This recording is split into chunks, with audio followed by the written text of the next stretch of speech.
$21 billion garnered from over 500 million copies sold, video game and anime adaptations, and a plethora of merchandise and film releases, One Piece is one of the highest grossing IPs in existence. It's worth more than Grand Theft Auto, Game of Thrones, and Demon Slayer all combined. This mind-blowing amount of berries has ranked One Piece as the 20th grossing media franchise of all time. With a net worth between $230 and $280 million, Oda Sensei is easily the richest mangaka ever. In our last video, The Dark Rise of One Piece, we learned about all the sacrifices he's had to endure to make all of his dreams come true. But there is just as many wonderful things that also came with all that he has achieved. So on this video, we will shine some light on the positive side of his workaholic nature and explore some of the creative ways Oda has found to blow some of his well-earned riches. Parties, virtual waifus, and an indoor roller coaster in his piratey mansion. And I even guarantee that some of the splurges we will cover by the end of this video will make you respect Oda more than you ever thought you could. So let me know what you think about Oda or his lifestyle in the comments. This is Oda's own words about his spending philosophy. I've been earning much money despite me just enjoying my ridiculous drawings, so I've decided to spend my money on ridiculous stuff. Oda is basically just the anime Willy Wonka, and I'm the Pirate Diaries, and this is the eccentric life of Eiichiro Oda. Oda is notoriously one of the most private people on the planet. It's been nearly a decade since anyone has even been able to capture a photo of what he currently looks like. He doesn't much care for the fame side of being a best-selling mangaka. He does do the occasional interview, but his face is always hid in variously clever and hilarious ways. But over the last few years, a few Japanese comedians and internet entertainers have been given the golden tickets with the opportunity to explore the author's home. Thanks to them, we have been able to piece together how the elusive creator spends his free time and money. When you walk down the stairs into Oda's gorgeous living room, the first thing you notice is the towering life-size giraffe. I couldn't even find the exact reason for this interesting but awesome purchase, though there is some threads claiming that Oda just has a comedic obsession with giraffes, and even stating that you can find one in almost every single One Piece arc. But this isn't the only wild animal in Oda's safari-like home. You can take a ride on his robot zebra. The zebra can move on its own and can even carry you around his house. But if this still doesn't impress you, how about the $4,000 life-size Bruce Lee statue? Oda is a massive Bruce Lee fan. He rewatched his movies countless times when he was growing up. The statue is designed and built to scale by Infinity Studio, and it really is insanely detailed. I can honestly say it looks like it may be worth the price tag, if you can afford it. Hide the money, y'all! There's poor people around!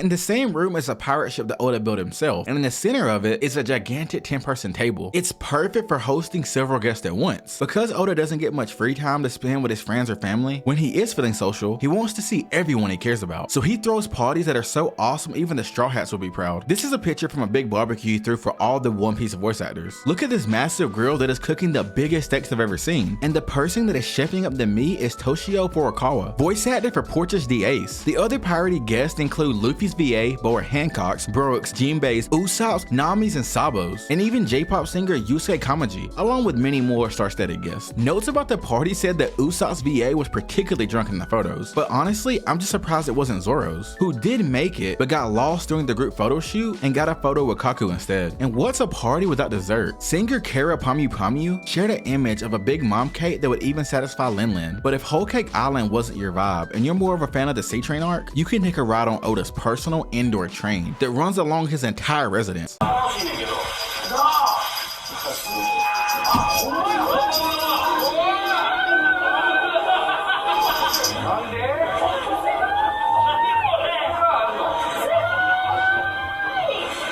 Of course, Luffy's voice actor was the very first one to take a joyride on the One Piece Express. Sitting behind Mayumi is J-pop superstar Maki Atsuki, known by One Piece fans as the singer behind the iconic OST Memories. And sitting towards the rear is Japanese professional wrestler Minoru Suzuki. When Oda has a spur-of-the-moment idea, he doesn't have to travel far to get to work on it, as he had a massive home manga studio built in. To really appreciate the size of his home studio, you have to remember that Japanese houses are way smaller on average than Western ones. Even having a yard in Japan is considered a luxury. On the way to the studio, watch out for the thriller bark zombie that might jump out and scare you. To actually enter the studio, you have to spin a pirate ship steering wheel designed doorknob. Oda's personal workstation is huge, but like most creatives, it's very messy. His desk is covered in the tools of his trade, as well as thousands of books, research papers, along with previous and future One Piece concepts. He creates hundreds of ideas that never make it into the story, but sometimes he has an epiphany or a better spin on an old idea, so he keeps the references close. On one of the shelves, we can see it completely full with One phenomenal concepts. Oda also has a love for history and various mythologies, so books on these topics take up most of his shelf space. His impressive level of knowledge on these topics is reflected in his talent as a world builder and lore crafter. Oh yeah, there's also just Legos everywhere, but that's just because Oda loves Legos. Oda keeps a Rubik's Cube nearby at all times that he uses for a brain exercise. He can solve it with one hand in under a minute, just in case you was wondering if he's an actual genius. And of course, as the creator of the greatest pirate story ever told, you could find pirate memorabilia just laying around, like several authentic pirate pistols. Oda doesn't forget about his assistants. They also have their own workstations not too far from his own. Compared to most mangaka assistants, their workspace is huge, much bigger than industry standard. Plus it even comes with some unique amenities, like digital atmospheric windows that can project any scenery in the entire world. His assistant said that they love that Oda added this feature for them, and that their personal favorite theme is the aquarium. Quote, "When there is fish on display, we just feel less stressed." The studio also comes with a full bar, a candy island, a popcorn machine, and even a crane game with rare items inside of it. None of these things are cheap, but it shows that Oda really cares a lot about his crew. But if they ever do slack off, they have to deal with their supervisor that looms over them at all times. A life-size Terminator. Oda loves the Terminator franchise, and it even inspired his lifelong fascination with cyborgs and robots, as I'm sure you can tell by watching One Piece. A fun fact about this studio is it has a 100-inch TV. When Oda was buying it, the store clerk said it was way too big, and he even recommended the 90-inch TV for Oda instead. But Oda thought it would be way cooler to surprise his friends/assistants with his original idea. So he bought the one he envisioned, and when he got back to the house, it was too large to fit through the entrance. So he had to destroy the entire wall of his house to have it carried in. I swear, this sounds exactly like something Luffy would do. Another hilarious part of the tour that would make any One Piece fan jealous is that Oda has a humongous figure collection, but the entire exhibit is only filled with One Piece figures. I guess when you make the best series ever, you don't really need any other series merchandise. If you thought you could even poop normal in Oda's house, you haven't learned anything from my videos. You have to sit on a shark toilet with giant sharks to hover over you and an entire shark-themed bathroom that is only a little bit terrifying. Why? Just because Oda really loves the classic movie Jaws. When Oda has an idea, he just goes for it, which is one of the main reasons he is able to build such an interesting world filled with unique character designs. He just doesn't do normal. Oda's bath is a dragon bathtub that he designed himself. He likes it so much that it even got a cameo in a One Piece cover art featuring BB scrubbing it. But what do you do when you're tired of just drawing waifus and you want to talk to one for real? Well, when you're as wealthy as Oda, you just buy a real one. Oda admitted in an interview that he bought an AI holographic waifu. The virtual anime girl can carry on full conversations. She can tell you good morning when you wake up, bye when you leave for work, and even welcomes you home after a long day. Many Japanese men in the videos I found said that it's amazing to, quote, finally have someone waiting on them when they get home. She even has the ability to text you throughout the day so you know she's thinking about you. When Oda bought his, they only had one size available, but they just recently released a life-size one, and since we know how obsessed Oda is with life-size purchases, this might just be the next thing on his shopping list. What do you think about this device? Would you buy one? This isn't Oda's only holographic purchase. He also has a projector that can create virtual soccer or football fields. Oda is basically living in the future, and if you want to help me with my own future and rise to the Pirate King of YouTube, all you gotta do is like this video and subscribe. The like goal for this video will be 146. Thank you so much for helping me hit my 5,000 subscriber milestone. I only cried a little bit, hey, but so does Senior Pink, and he is still more manly than all of us. Oda has bought a lot of cool stuff, but in Japan, he is also renowned as a hero for using his vast resources to help out those in need. On April 16, 2016, a 7.0 magnitude earthquake devastated the Kumamoto prefecture. The massive earthquake destroyed thousands of homes, businesses, and several important historical sites. In the following weeks, two huge donations were made to help out the recovery efforts. The first one, a 300 million yen donation by Eiichiro Oda. Oda was born and raised in Kumamoto, and seeing it destroyed really hurt him. But not just Oda apparently, because shortly after there was another donation, and this one for 500 million yen, and it was submitted under the name Monkey D. Luffy, making Luffy the only anime protagonist to do real life philanthropy. Oda has helped and donated to several other rebuild projects and charities like making train wrappings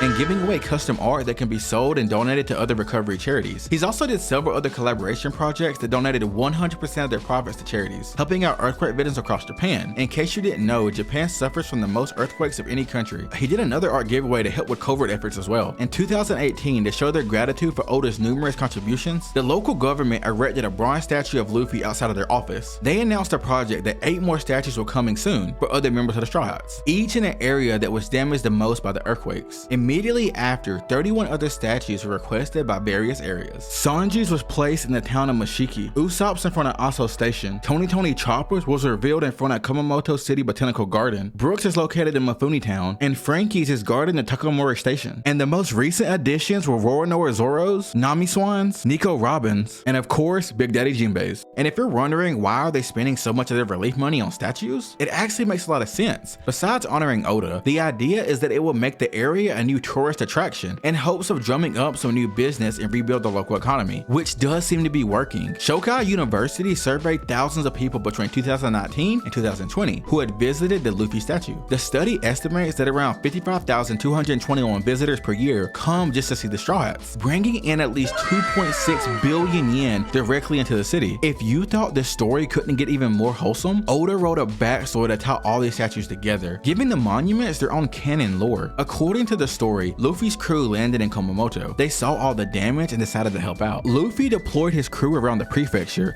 sending one to a place where their skill set would be the most useful. Each statue has an information board teaching visitors about the local areas and the damage it sustained. So if you didn't know that Oda was the real life Joy Boy, now you do. And if you want to learn more about the rise and life of Oda, check out my last video, the Eiichiro Oda story.